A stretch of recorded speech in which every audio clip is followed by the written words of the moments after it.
Alright guys, we are back with some more MX versus ATV Legends, and today we have a new update to check out. So it isn't a huge update, but it isn't super tiny. It's kind of in the middle, maybe a little bit more towards the small side, but it's still a really good update and has some really good stuff in it. So we also do get the 2024 St. Louis Supercross track because it is Tuesday, so by the time you see this video, the update and the track should be live. So we get some customization, some freebies, some DLC freebies if you picked up some of the DLC, and then some just base stuff added to the game. So really good stuff. 2024 St. Louis Supercross, we go over that in the back half of the video. I tried to get as many decent laps as I could. I know I'm not the best at the game, but I think I got most of them. So we'll be checking that out shortly, but yeah, let's just jump into it and see what this update has.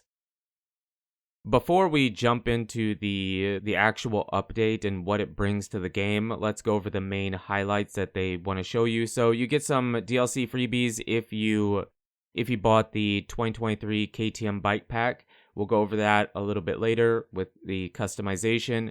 They added more fly racing gear just into the base game. More Rival Inc. graphics kits for the Honda Husky and the Gas. And they also did add customizable Pro Taper bars and Scorpion rims. And then they added more tracks to the replica Monster Energy Supercross track pack. Specifically today, 2024 St. Louis, which we're going to check out in a little bit. First up, let's go over the graphics kits we get for the Honda, the Husky, and the Gas. These are the three different kits you get for Honda. Then you have these three Rival Inc. kits for the Husky. And then to finish it off, we get three more kits from Rival Inc. for Gas.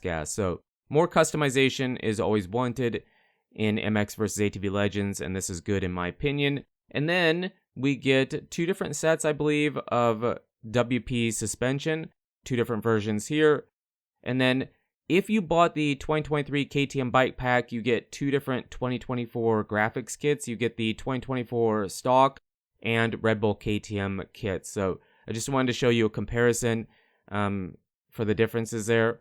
And then you also get the Alpine Stars Red Bull KTM team gear, another set. If you bought the 2023 KTM bike pack, this would be the jersey, and then these would be the pants that go with it. So pretty cool, but again, you have to buy, or you would have to have bought the 2023 KTM bike pack to access this stuff. And then these are the 5 different fly racing gear sets we got just in the base game. So these are just free in the base game. You don't have to buy any DLC. These are the 5 jerseys, and then these would be the 5 different pants that match it. So customization is really good. I'm happy we always get more most of the time in most updates. The only complaint I have is we are getting enough customization that it would be nice if you could sort it, like have different tabs for Fly, Fox, Thor, Alpine Stars, Fast House, just to be able to get to it quicker instead of one main page for all the gear, just because it would be easier to get through and find what you want. Okay, switching over to 2024 St. Louis, this track is freaking awesome. I would say it's just as good as any other track we've gotten so far. There's a bunch of different lines out there. There's some big stuff. There's some many different ways you can take the track that still feel fast. I don't really feel like one way would be way worse than the other. There are a couple standout lines that are just better, in my opinion, but wanted to show you the stadium, the track, and appreciate the work that Rainbow Studios has been doing with these replicas and making the stadiums and not just putting them in super generic ones, you know what I mean?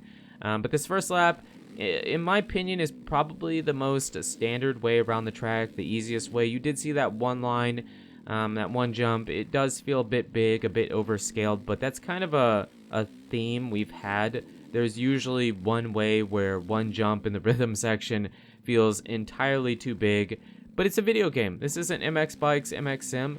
It's replicas, but it still is a video game, and mostly arcade one at that, and I'm fine with it. You don't have to take it.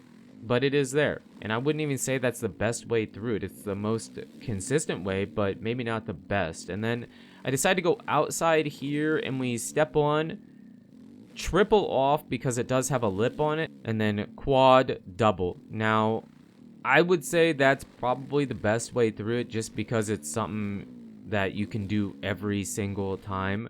And it still feels pretty fast. I didn't do any time attack to try to, figure out what is faster, but it still feels pretty good. And then the way you come out of those whoops, you can take the right side and then double, and then that changes the rhythm from the way you hit it off the start, the first turn. Or you can go to the left where it is a bit lowered and hit it the same way off the first turn. So you have two different options there. Most of the time I elected to double over the first turn. And then there I wanted to show you, because I'm sure somebody wanted to know, you can quad in, and then I believe it is 5 out. Yes, it is huge, and they probably won't do that, but I won't say for sure won't, because I said no way that they jump the wall from Seattle.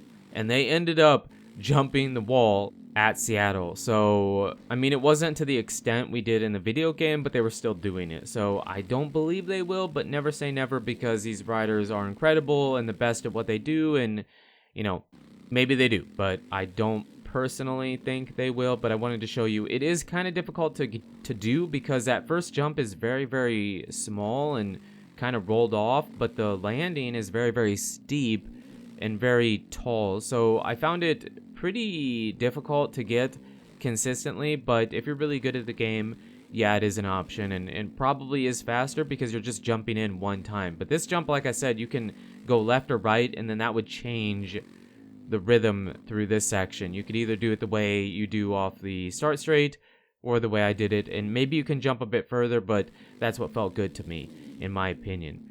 And then we finish up this lap, and I want to show you a clip because I wasn't able to do it. It was really, it wasn't really, really hard, but it was difficult enough that I couldn't do it and get a full lap put together. So we quad over the table and then go quad, quad.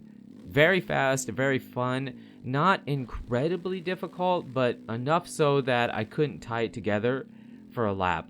I was just having a tough time.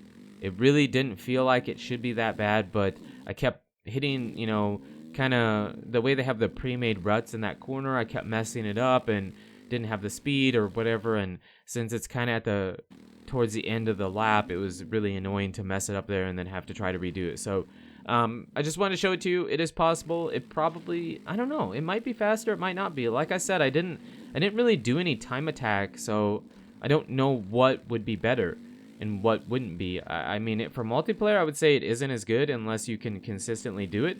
Here we hit this rhythm section a bit different. Every lap, I have 4 of them. Every lap is a bit different. I only get the triple off of that table thing. And then we go triple quad, I think is what we did. That is not the best way. It's actually really easy to double quad off of that, because I set up a marker just to test that rhythm section a couple times, and I hit it like every time. But then when I was trying to put together a lap, of course, I kept messing it up. But it's actually very easy. And the final lap I have to show you is, the only difference is that rhythm section, I went double the back rhythm section after the second Supercross triple. I went double quad instead of triple like we did on this lap. So I wanted to show you it is very possible. It just, I don't know, I wasn't messing it up and whatever. But I would say the back rhythm section at the top of the screen here is probably the rhythm section that has the most ways through it. And St. Louis looks to be, I mean, it looks like it could race really, really well. I mean, yeah, we have some 90s and whatnot, but there are some 180s, and I do feel like there will be opportunities for passing, especially that back rhythm section. Probably will be a couple different ways they take it, and, we'll go from there. But, yeah, let's show you the quad coming up. We hit the triple, the Supercross triple, and then we go inside. Very easy to do this. Double quad, and then quad double. I don't think that's the best way. Probably is actually better to go triple like we did the lap before. And then the whoops, I didn't really talk about them, but they're very easy to blitz, and I'm not very good at that, but very easy to blitz and very easy to jump in, jump out. So the whoops this time, very easy, which was good for me because I suck at them. But let me know in the comments what you guys think, what you've done for laps, and what you think about the track and the update, and we can go from there. But you guys and girls are absolutely amazing. Thank you so much for the support on the channel lately. It really does mean a lot. And until the next video, take it easy.